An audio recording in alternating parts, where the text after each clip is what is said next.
Hello दोस्तों, मैं हूं सुरेश। आप देख रहे हैं टेक्सटाइल एडवाइज़र। दोस्तों, आज हम आपके साथ में डिस्कस करने वाले हैं कि जो फैब्रिक डिफेक्ट होते हैं, जो यार्न फॉल्ट्स के कारण आते हैं, उनके बारे में हम डिस्कस करेंगे। दोस्तों, इसके पहले कि मैं डिस्कशन शुरू करूं, मैं आप सभी लोगों से कहूँगा, यदि आपने अभी तक मेरे चैनल को सब्सक्राइब नहीं किया है, तो कृपया मेरे चैनल को सब्सक्राइब कर लीजिए और साइड में लगा हुआ बेल आइकन दबा दीजिए, जिससे मेरे आने वाले अपकमिंग वीडियोज़ के नोटिफिकेशन आप तक पहुँचते रहेंगे। तो दोस्तों, चलिए डिस्कशन शुरू करते हैं। दोस्तों, क्या होता है कि जो आपका धागा होता है वो बिल्कुल यूनिफॉर्म नहीं होता कभी भी, कहीं पे मोटा होगा, कहीं पे पतला होगा, और यार्न में बहुत सारे और भी फॉल्ट होते हैं। तो दोस्तों, उन यार्न फॉल्ट्स की वजह से आपके वोवन फैब्रिक के अंदर बहुत सारे डिफेक्ट्स क्रिएट होते हैं। तो उन्हीं के डिफेक्ट्स के बारे में हम आपको डिस्कशन कर रहे हैं। देखिए दोस्तों, सबसे पहला फॉल्ट होता है big knots in the fabric, मतलब कपड़े में बड़ी बड़ी गांठों का आ जाना, बिग नॉट्स का आ जाना।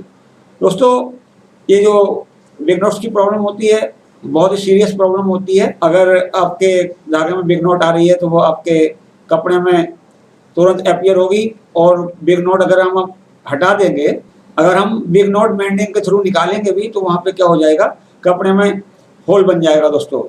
तो इसमें क्या होता है दोस्तों कि कभी कभी जो वीवर होता है वो भी वीवर्स नॉट का प्रयोग ना करके डायरेक्ट डबल नॉट लगा देता है, उससे भी आपके कपड़े में बिग नॉट आने लगते हैं और वो वहाँ पे बिग नॉट अपीयर होती है, जो कि अच्छी तरीके से मेंटेबल नहीं होती है, होल बनने की पूरी पूरी संभावना होती है दोस्तों। और अगर आप सिंगल प्लाई यार्न चला रहे हैं, तो सिंगल प्लाई यार्न में क्या होता है दोस्तों कि जो आपकी नॉट होती है वो बहुत फाइन लगती है, यदि आपका धागा फाइन हो तो। और अगर आपका धागा मोटा होता है तो उसमें भी बिग नॉट आने की पूरी पूरी संभावना होती है। अगर सिंगल प्लाई यार्न चला रहे हैं, चाहे डबल प्लाई यार्न चला रहे हैं, आप चला रहे हैं मोटा धागा, मतलब कोर्स काउंट चला रहे हैं, तो वहाँ पे आपके कपड़े में बिग नॉट आनी है और वहाँ पे होल होने की संभावना पूरी पूरी रहेगी दोस्तों। तो क्या होता है दोस्तों, इस प्रॉब्लम से निपटने के लिए हमें क्या करना चाहिए दोस्तों, हमें हमेशा किसी भी स्टेज में, चाहे वो बाइंडिंग की स्टेज हो, चाहे वो वार्पिंग की स्टेज हो, चाहे वो वीविंग की स्टेज हो, हमें वहाँ पे हमेशा वीवर्स नॉट का ही प्रयोग करना है। यदि हम वीवर्स नॉट का प्रयोग करेंगे तो हमारे कपड़े में बिग नॉट्स आने की संभावना बहुत कम हो जाती है दोस्तों। इस तरीके से हम इस डिफेक्ट से बच सकते हैं दोस्तों। और दोस्तों, अगर कहीं कहीं पे अगर आपके में बिग नॉट्स आ भी जाती है, तो जो वेंडर होता है वो क्या करता है, वहाँ पे बिग नॉट्स को निकाल देता है और वहाँ पे दूसरा धागा डाल देता है, वो दोनों टेल पे ओवरलैप कर देता है, इससे वहाँ पे होल नहीं बनता है और आपका कपड़ा मेंड भी हो जाता है और वहाँ पे डिफेक्ट भी दूर हो जाता है दोस्तों। तो आपको हमेशा ध्यान रखना चाहिए कि आपके धागे में बिग नॉट ना आए। अब दूसरा डिफेक्ट होता है दोस्तों यार्न काउंट वेरिएशन। तो जैसा हम आपको पहले भी बता चुके हैं दोस्तों कि हमारा धागा होता है वो इवन नहीं होता है, कंप्लीटली यूनिफॉर्म नहीं होता है। तो उसमें क्या होता है कि यार्न काउंट वेरिएशंस होते हैं, मतलब धागा मोटा पतला होता रहता है। लेकिन यदि वो धागा, आपका धागा है जो, वो जरूरत से ज़्यादा, एक लिमिट से ज़्यादा मोटा हो जाए या पतला हो जाए, तो आपके कपड़े में क्या होगा, आपके कपड़े में दोस्तों वेफ्ट बार भी आ सकती है अगर मोटा हो गया या पतला हो गया। और अगर आपके कपड़े में बार में आ रहा है वो मोटा धागा या पतला धागा, तो उसमें क्या होगा दोस्तों, एक लाइन बन जाएगी, वो भी क्लियरली अपीयर होगी आपके कपड़े में। तो अब एक सिचुएशन और आती है दोस्तों कि कभी वेफ्ट के धागे में, आपका जो धागा है वेफ्ट का, उसमें काउंट वेरिएशन आ रहा है, मतलब वो कभी थिन हो जा रहा है, कभी थिक हो जा रहा है। तो उसमें क्या होगा, और वो लगातार 10, 20, 25 या 50 पिक के लिए चल जाता है, तो वहाँ पे डायरेक्ट थिक यार्न या थिन यार्न का बैंड आ जाएगा दोस्तों। तो वहाँ पे कपड़ा आपका रिजेक्ट भी हो जाएगा और उसका कोई रेमेडी भी नहीं होता दोस्तों। वो डाइंग के बाद में भी बहुत प्रोमिनेंटली अपीयर होगा। और एक चीज़ और होगी दोस्तों, जो थिन धागा होगा या थिक धागा होगा, काउंट वेरिएशन होगा, उससे एक प्रॉब्लम और क्रिएट होती है दोस्तों। क्या होगा कि आपके कपड़े में जीएसएम वेरिएशन की पूरी पूरी पॉसिबिलिटी रहेगी। यदि आपका धागा कहीं पे थिक आने लग गया, मतलब कोर्स आने लगेगा, तो क्या होगा, उस प्लेस के ऊपर, एक पर्टिकुलर प्लेस के ऊपर आपका जीएसएम बढ़ जाएगा। और यदि आपका धागा कहीं पे फाइन आ जाता है तो किसी भी पर्टिकुलर प्लेस के ऊपर आपका धागा क्या होगा कि जीएसएम घट जाएगा दोस्तों। तो हमें धागा खरीदते समय सावधान रहना है दोस्तों। जो काउंट का सीवी होता है, कोफिशिएंट ऑफ वेरिएशन परसेंटेज होता है, जो जिसको हम सीवी भी बोलते हैं, तो सीवी परसेंटेज आपकी मिनिमम रहनी चाहिए, लगभग 1.5 से 2 के बीच में, तो वेल एंड गुड होती है। तो इतने ही सीवी का धागा हमें खरीदना चाहिए और अपने कपड़े में यूज करना चाहिए। काउंट वेरिएशन से जो बैंड्स बन रहे हैं, मतलब पट्टे बन रहे हैं, उनके आने की संभावना घट जाती है दोस्तों। अब दोस्तों एक चीज आती है कंटामिनेशन इन द यार्न। तो दोस्तों यदि आपके धागे में कंटामिनेशन होगा तो वो आपके कपड़े में अपीयर होगा। क्या होता है दोस्तों कि कंटामिनेशन का मतलब क्या होता है कि आपके धागे में कोई बाहर से कोई भी दूसरा फाइबर, या तो वो डाइड अनडाइड, वो मिल गया है। जब वो मिक्सिंग में मिल जाता है, वो अगर मिक्सिंग में थोड़े भी अमाउंट में मिलता है तो जब उसका धागा बनता है तो वो पूरी पूरी लॉट को खराब कर देता है। बीच बीच में उसमें जो मिक्स्ड फाइबर होते हैं वो आने लगते हैं दोस्तों। तो उसमें क्या होता है दोस्तों कि यदि आपका जो कंटामिनेशन है वो लाइट कलर का है तो वो आपके ग्रे फैब्रिक में दिखाई नहीं देगा, आपको इजीली दिखाई नहीं देगा। बहुत कोशिश करेंगे तब आपको दिखाई देगा। बट जैसे ही आप कपड़े को डाई करेंगे तो डाई करने पे क्या होगा कि वो तुरंत के तुरंत आपके कपड़े के सरफेस के ऊपर अपीयर होने लगेगा कंटामिनेशन। दोस्तों ऐसा क्यों होता है? वो इसलिए होता है दोस्तों कि आपके धागे में मान लीजिए पॉलीप्रोपाइलिन का या कोई प्लास्टिक मटेरियल का, सपोज करिए पॉलीथीन ही है, तो ऐसे मटेरियल के कंटामिनेटेड होने की संभावना बहुत रहती है, क्योंकि आपके जो मिल्स के अंदर जो कॉटन के बेल्स वगैरह आते हैं उनकी जो पैकिंग होती है वो होती है आपकी पॉलीप्रोपाइलिन के जो बैग होते हैं उनमें होती है। और एक पॉलीथीन वगैरह भी वहाँ पर बहुत यूज होती है दोस्तों। तो क्या होता है, और जो कॉटन के बेल होते हैं उनकी सिलाई भी जो होती है पॉलीप्रोपाइलिन के थ्रेड से होती है। तो वो बैग्स से और जो स्टिच करने वाले धागे से या किसी भी पॉलीथीन से वो अगर आपके मिक्सिंग में जाके मिक्स हो जाता है तो क्या होगा, वो सारी लॉट को खराब कर देगा, पूरे लॉट में कंटामिनेशन आ जाता है। तो उससे क्या होगा, अब ये जाएगा आपका कपड़ा डाइंग में गया, कपड़ा डाइंग में जाएगा तो क्या होगा कि हम तो जो डाई कर रहे हैं वो सिर्फ कॉटन को डाई कर रही हैं, आपके ना तो पॉलिस्टर को डाई कर रही हैं, ना पॉलीप्रोपाइलिन को डाई कर रही हैं, ना प्लास्टिक मटेरियल को डाई कर रही हैं। तो क्या होगा, वो जो कंटामिनेशन है वो बिल्कुल आपके कॉटन के कलर जैसा था, बट डाइंग होने के बाद में वो तो डाई नहीं हुआ, तो वहां पे अनडाइड पोर्शन तुरंत दिखाई पड़ने लगेगा और आपके कपड़े के रिजेक्ट होने के चांसेस बहुत हो जाएंगे दोस्तों। और इसमें क्या होता है कि यदि कंटामिनेशन आने की जो फ्रीक्वेंसी है अगर बहुत हाई है तो समझ लीजिए कि बहुत डिफिकल्ट प्रॉब्लम ही है, क्योंकि आपको मेंट करने में या मेंटिंग के थ्रू निकालने में इसको बहुत टाइम लग जाएगा दोस्तों। दोस्तों इसका एक रेमेडी होता है कि कहीं कहीं पे क्या करते हैं कि यदि आपका जो कंटामिनेशन है पॉलीप्रोपाइलिन का है या प्लास्टिक मटेरियल है, तो इनका क्या होता है, मेल्टिंग पॉइंट कम होता है। पॉलीप्रोपाइलिन का भी और प्लास्टिक मटेरियल का भी जो मेल्टिंग पॉइंट होता है वो कम होता है दोस्तों। तो इसको क्या करते हैं, हम हीट गन की सहायता से हम जिस प्लेस के ऊपर इस फाइबर्स का कंटामिनेशन होता है उस प्लेस पे हीट गन से उसको मेल्ट कर देते हैं, तो वो वहाँ पे खत्म हो जाता है दोस्तों। बट यहाँ पे ध्यान रखना होता है कि आपका जो फैब्रिक है वहाँ पे हीट से वहाँ पे कोई कलर चेंज तो नहीं हो रहा है। सपोज करिए आप व्हाइट कपड़ा है, उसमें कंटामिनेशन है पॉलीप्रोपाइलिन का या प्लास्टिक मटेरियल का, अगर वहाँ पे आप हीट का प्रयोग करेंगे तो वहाँ पे आपका जो फैब्रिक है एलोस हो जाएगा। तो वो व्हाइट में आप नहीं कर सकते, लेकिन आपके कोई डार्क कलर वगैरह हैं तो उनमें आप हीट गन की सहायता से इस कंटामिनेशन को मेल्ट कर सकते हो और निकाल सकते हो दोस्तों। या फिर आप इसको मेंडिंग में नीडल की सहायता से इसको निकाल दिया जाता है दोस्तों। बट आपको ध्यान रखना पड़ेगा, ग्रे कपड़े को चेक करते रहना पड़ेगा। और इसका एक बेस्ट तरीका ये होता है कि आप ग्रे कपड़े को लीजिए, आप थोड़ा सा कलर बनाइए, किसी भी शेड का बना लीजिए आप दोस्तों, बट आपको डार्क शेड का कलर बनाना है, उसमें 1 मीटर कपड़ा आप डाई कीजिए ग्रे, तो उसमें आपको तुरंत पता लग जाएगा कि इसमें पॉलिस्टर का या पॉलीप्रोपाइलीन का या प्लास्टिक मटेरियल का कंटामिनेशन है कि नहीं है। दोस्तों यदि कंटामिनेशन है तो आपको जो रिक्वायर्ड एक्शन है वो लेना पड़ेगा। अगर बहुत ज़्यादा मेजर स्केल पे अगर कंटामिनेशन है तो आपको वापस करना पड़ेगा, दूसरा यान यूज़ करना पड़ेगा। और यदि बहुत लो लेवल पे है तो मेंडिंग में जाके आप उसको ठीक भी कर सकते हैं डिफरेंट प्रोसेस की सहायता से। दोस्तों तो अब आगे बढ़ते हैं। एक डिफेक्ट होता है हेरीनेस ऑफ द यार्न। दोस्तों ये हेरीनेस होती है, ये आपके कपड़े में इजीली इस तरीके से दिखाई नहीं पड़ती है, कपड़े में नहीं पड़ेगी, बट क्या होगा कि जैसे ही आपका कपड़ा डाई होगा तो वहाँ पे क्या होगा, बॉल फॉर्मेशन हो जाता है। तो बॉल फॉर्मेशन होने की वजह से वो डिफेक्ट के रूप में परिवर्तित हो जाएगी दोस्तों। तो ये जो हेरीनेस होती है इसको सही करने के 2-3 तरीके होते हैं दोस्तों। कपड़े की हेरीनेस को सिंजिंग प्रोसेस की सहायता से बर्न किया जा सकता है। तो उससे क्या होगा दोस्तों, जो प्रोट्रूडिंग फाइबर हैं वो बर्न हो जाते हैं, उससे आपकी हेरीनेस कम हो जाती है दोस्तों।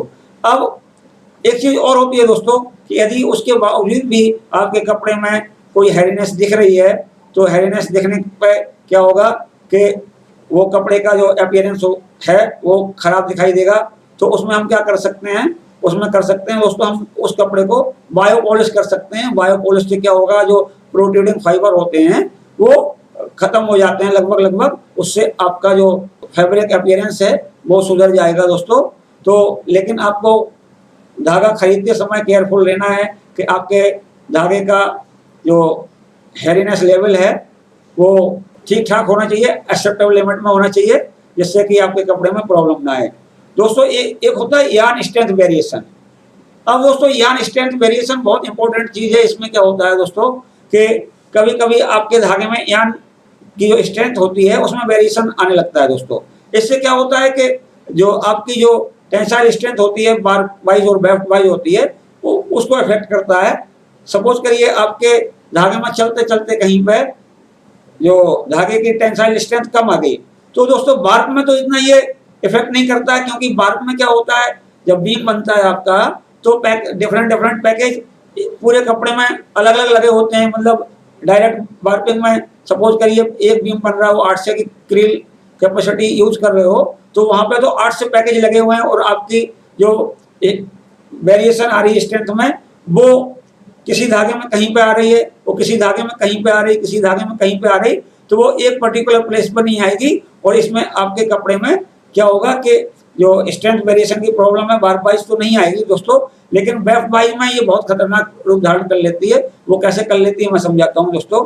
क्या होता है कि जो आपका वेफ्ट का धागा कपड़े में चलता है, अगर प्लेन कपड़ा चल रहा है, ग्रे कपड़ा बना रहे हो तो बहुत से लोग तो सिंगल पैकेज ही इस्तेमाल करते हैं वेफ्ट में, और कुछ लोग क्या होता है कि इसमें 2 पैकेज इस्तेमाल करते हैं, उसको 1 बाय 1 चलाते हैं। लेकिन दोस्तों अब यहाँ पे क्या हुआ कि एक पैकेज में सपोज करिए कहीं पर टेंसाइल स्ट्रेंथ पुअर आने लग गई तो वो क्या होगा कि एक धागा तो सही स्ट्रेंथ का जाएगा, फिर एक धागा पुअर स्ट्रेंथ का जाएगा, फिर एक धागा सही स्ट्रेंथ का जाएगा, फिर एक धागा पुअर स्ट्रेंथ का जाएगा।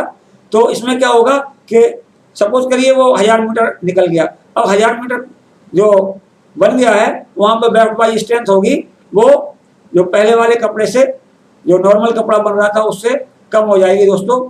तो दोस्तों इस प्रॉब्लम के लिए हम क्या करते हैं कि जो हमारा यार्न होता है उसका जो यार्न स्ट्रेंथ का सीवी होता है उसको हम कंपेयर करते हैं। जिस भी धागे का यार्न स्ट्रेंथ का सीवी सबसे कम हो, सीवी परसेंटेज कम हो, उसी धागे को हमें सेलेक्ट करना चाहिए, उसी धागे को चलाना चाहिए दोस्तों।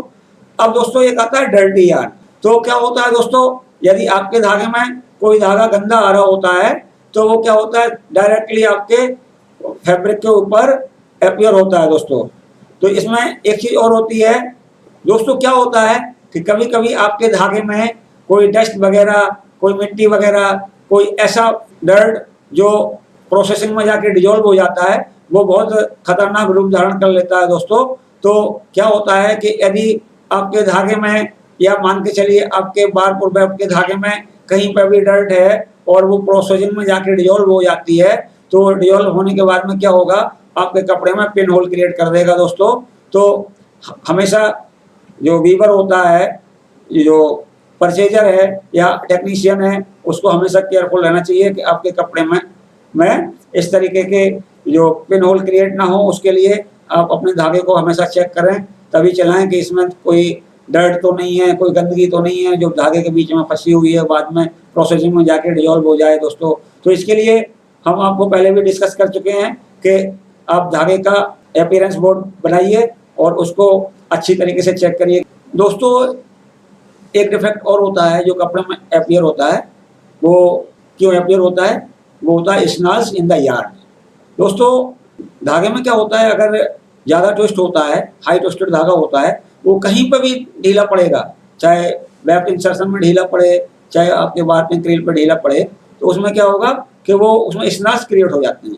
और वो स्नॉल्स क्रिएट होने के बाद में क्या होता है कि वो अगर वो पास हो गए आपके कपड़े में, तो वो क्या होगा, आपके कपड़े में अपीयर होने लगेंगे, कपड़े में साथ में वीव हो जाते हैं वो स्नॉल्स, और वो क्लियर दिखाई देने लगते हैं। दोस्तों ये स्नॉल्स क्रिएट ना हो, इसके लिए हम क्या करते हैं कि जो वार्पिंग होती है, वहाँ पे जो वार्प टेंशन होता है धागे के ऊपर, इंडिविजुअल धागे के ऊपर जो टेंशन रखते हैं क्रील में, उसको हम इतना रखते हैं कि हमारा धागा कहीं पर ढीला ना हो, और ढीला नहीं होगा तो आपके वार्प के जो धागे होते हैं उनमें स्नॉर्लिंग नहीं होगी, और वो स्नॉर्लिंग आपके बीम में भी नहीं जाएगी तो कपड़े में नहीं जाएगी दोस्तों। और एक और होता है कि वेफ्ट का धागा, वेफ्ट का धागा आपके लूम पे चल रहा है, तो वहाँ पे हम इतना सफिशिएंट टेंशन रखते हैं जिससे क्या होता है वहाँ पे स्नॉर्लिंग नहीं होगी।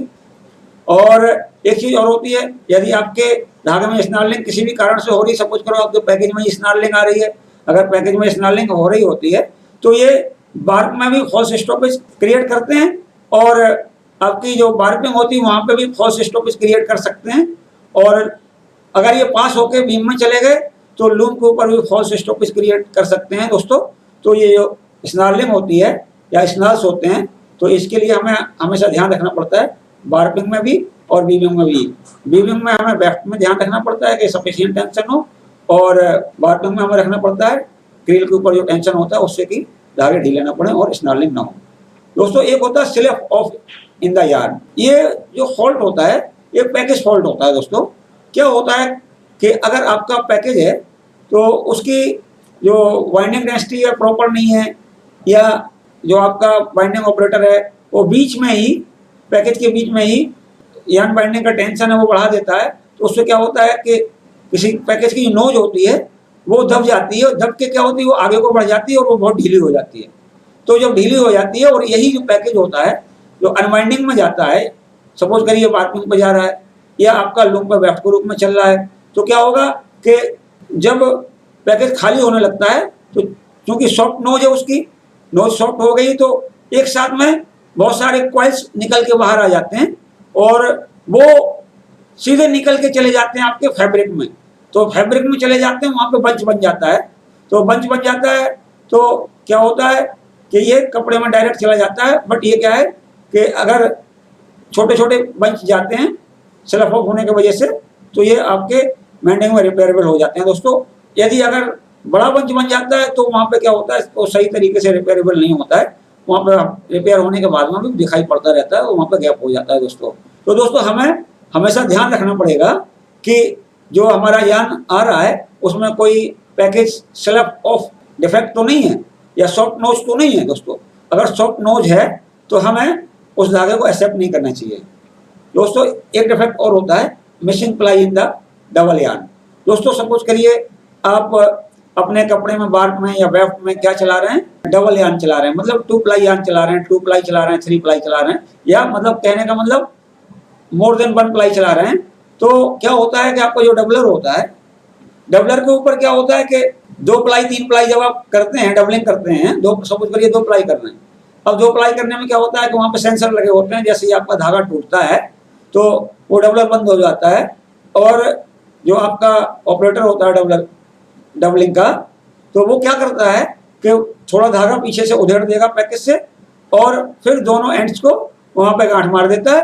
वो गांठ मार के वो फिर चालू करता है। लेकिन कभी कभी जो ऑपरेटर होता है वो क्या करता है कि वहाँ पे धागे को, पीछे वाले धागे को जहाँ पे थोड़ा बहुत धागा सिंगल प्लाई का चला गया और उसको उसने तोड़ा नहीं और वहीं से उसने दोबारा से चालू कर दिया मशीन को, तो उतने पोर्शन में धागे में सिंगल प्लाई आना जाता है और वो जब वेफ्ट में जाता है या वार्प में जाता है तो आपके कपड़े पर अपीयर होगा दोस्तों। कभी कभी क्या होता है दोस्तों कि जो आपका डबलिंग मशीन होता है या जो TFO मशीन होता है, उसमें क्या होता है कि जो सेंसर लगे होते हैं कभी कभी फेल्योर भी हो जाते हैं। तो फेल्योर होने के बाद में क्या होता है कि ऑपरेटर होता है वो तो हमेशा नज़र तो बना के रखता नहीं है, क्योंकि बहुत सारे स्पिंडल चलाता है वो। तो उसमें क्या होता है, पता लगा धागा टूट गया, एक प्लाई टूट गया और आपका मशीन चलता रहा। मशीन चलने के बाद में क्या होगा, बहुत सारा धागा आपके कोण पर लपट गया।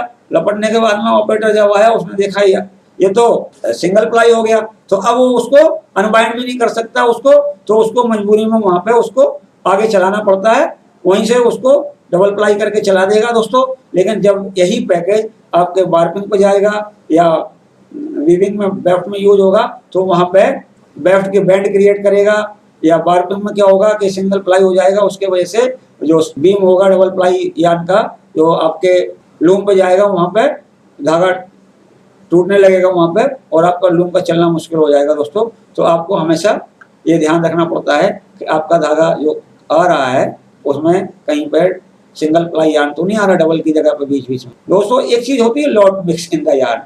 ये जो लॉट मिक्स की जो कंसेप्ट होती है, इसका मतलब ये होता है कि आप कहीं पे दो लॉट के धागे को एक साथ मिक्स तो नहीं कर रहे हैं दोस्तों। तो सबसे पहले मैं आपको लॉट का कंसेप्ट बताता हूं दोस्तों। क्या होता है कि जो लॉट का कंसेप्ट होता है ये हर जगह चलता है, from grey yarn to dyed yarn और grey fabric to dyed fabric. इसमें होता क्या है दोस्तों कि कभी भी हम जब धागा बनाते हैं स्पिनिंग के अंदर, तो जो हम मिक्सिंग करते हैं, तो वहाँ पे हमने जो भी मिक्सिंग ली है उसको हमने मिक्स कर दिया और अच्छी तरीके से मिक्स करके उसका हमने धागा तैयार कर दिया, स्पिनिंग से धागा तैयार होके आ गया। अब हम जब दोबारा मिक्सिंग करेंगे दोस्तों, तो वो जो मिक्सिंग हुई थी वो पहली वाली मिक्सिंग से कभी कभी मैच भी नहीं करती है, बहुत बार कर जाती है लेकिन कभी कभी मैच नहीं करती है दोस्तों। सेम मिक्सिंग रखने के बाद में भी मैच नहीं करती है दोस्तों। तो जब यही धागा अगर आपका यार्न डाइंग में जाएगा, सपोज करिए कुछ धागा आपने पहली मिक्सिंग वाला ले लिया, कुछ धागा दूसरी मिक्सिंग वाला ले लिया, और दोनों को एक साथ जब आप डाई करोगे यार्न डाइंग में, तो क्या होगा, कुछ धागे तो कुछ कलर के हो जाएंगे, कुछ धागे कुछ कलर के हो जाएंगे, मतलब शेड वेरिएशन उनमें आ जाएगा दोस्तों। अब सेम चीज कपड़े में होती है। अगर आपने सपोज करिए दो लॉट से, यानी कि यार्न के ग्रे यार्न के दो लॉट से एक ही कपड़ा बना दिया, सपोज करो वेफ्ट में चला दिया या बार्क में चला दिया। बार्क में चलाना तो और सीरियस होता है दोस्तों। बार्क में चलाते ही आपके बैंड आने चालू हो जाएंगे बार्क में। तो दोस्तों अगर आपको कभी भी लॉट मिक्स का धागा यदि बार्क में चलाना भी पड़े, तो उसको आप वार्पिंग क्रील के ऊपर 1 बाई 1 के पैटर्न में लगाएंगे, तो आपके कपड़े में वार्प बैंड आने के चांसेस मिनिमाइज हो जाएंगे दोस्तों। और यदि आपको मिक्स लॉट यार्न वेफ्ट में चलाना पड़ रहा है, तब भी आप केयरफुल रहेंगे। जहाँ पे आप सिंगल शटल चला रहे होते हैं वहाँ पे आपको 2 शटल चलानी पड़ेगी। मतलब यदि आप शटललेस लूम पे कपड़ा बना रहे हैं तो एक फिंगर की जगह पे आपको 2 फिंगर चलानी पड़ेंगी, मतलब 2 वेफ्ट फीडर चलाने पड़ेंगे, जिससे कि आपके धागे की प्रॉपर मिक्सिंग होती रहेगी और जो शेड वेरिएशन का चांस है वो आपका खत्म हो जाएगा दोस्तों। अब यार्न के वजह से एक डिफेक्ट और होता है, उसका नाम है grey fabric defects due to yarn twist variation. दोस्तों इसमें क्या होता है दोस्तों कि यदि आपका जो धागा है उसमें जो ट्विस्ट की डिग्री है, मतलब ट्विस्ट की अमाउंट है, अगर वो वेरी करती है तो ये आपके कपड़े में डायरेक्टली रिफ्लेक्ट होती है दोस्तों। यदि आपका जो यार्न है जो आप वार्पिंग पे यूज़ कर रहे हो, उसमें क्या होता है कि ट्विस्ट का वेरिएशन है, तो उसमें क्या होगा, ट्विस्ट के वेरिएशन से आपकी स्ट्रेंथ घट जाएगी दोस्तों। और जो अगर यार्न की स्ट्रेंथ घट जाएगी तो ये क्या होगा, आपके जो लूम है उसकी परफॉर्मेंस को इफेक्ट करेगा। वहाँ पे क्या होगा कि टेंसाइल स्ट्रेंथ घटने से क्या होगा, आपका जो बार ब्रेकेज है वो बढ़ जाएगा दोस्तों। और अब जो आपका बार ब्रेकेज बढ़ा है उससे क्या होगा दोस्तों कि आपकी फैब्रिक क्वालिटी पुअर हो जाएगी। और दोस्तों एक चीज़ और होगी आप यहाँ पे कि आपके कपड़े में मिसिंग एंड भी आएंगे और शॉर्ट एंड भी आएंगे। तो ये सब चीज़ें होती हैं दोस्तों वो आपके ट्विस्ट वेरिएशन की वजह से आ सकते हैं दोस्तों। और इस ट्विस्ट वेरिएशन की वजह से भी दोस्तों बहुत सारे कपड़े में डिफेक्ट डायरेक्टली आते हैं। तो हम कुछ डिफेक्ट्स आपको बता रहे हैं कि क्या होता है दोस्तों। देखिए, पहला डिफेक्ट होता है bars due to yarn twist variation. दोस्तों, यदि आपके कपड़े में जो धागा चला रहे हैं उसमें बार में अगर ट्विस्ट वेरिएशन का कोई धागा लग जाता है तो वो कैसे आपके कपड़े को इन्फ्लुएंस करता है। दोस्तों, क्या होता है कि जब आपका धागा वार्पिंग पे जाता है और आपके धागे में किसी भी कोण में लो ट्विस्ट या हाई ट्विस्ट आ जाता है दोस्तों, तो क्या होता है कि वो एक बार के रूप में दिखाई पड़ने लगता है, मतलब एक लाइन आ जाती है दोस्तों। ग्रे फैब्रिक में तो ये सही तरीके से नहीं दिखता है। और यही जो कपड़ा जब डाइंग होता है, वो डाइंग होने के बाद में तो क्या होता है, वहाँ पे डाई पिकअप होता है तो वो अलग अलग हो जाता है। पूरे कपड़े का तो एक जैसा होगा और जो ट्विस्ट वेरिएशन वाला धागा है उसका अलग हो जाएगा, उससे वो डायरेक्ट चमकने लगेगा, एक लाइन दिखाई देने लगेगी। दोस्तों, हमने यहाँ पे दिखाया हुआ है दोस्तों, ये देखिए यहाँ पे ये है आपका, ये देख पा रहे हैं आप, ये आपका बार्ब चल रहा है, ऐसे बार्ब चल रहा है और यहाँ पे ये धागा है, ये ज़्यादा ट्विस्ट का आ गया। तो ज़्यादा ट्विस्ट का आने की वजह से यहाँ पे एक बार्ब के धागे की एक लाइन दिखाई देने लगेगी दोस्तों।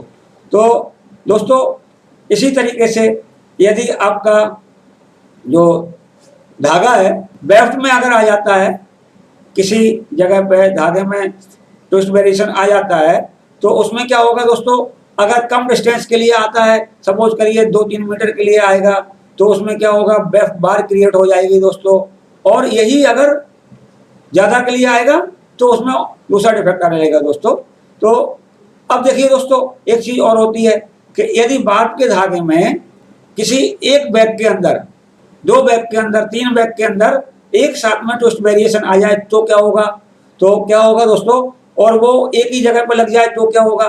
तो अगर ये दोनों प्रोबेबिलिटी के बात कर रहे हैं तो अगर ये 3 बैग 4 बैग धागा ट्विस्ट वेरिएशन का आ गया और वो यदि एक ही जगह पर लग गया तो वहाँ पे आपके कपड़े में वार्प के बैंड बन जाएंगे दोस्तों।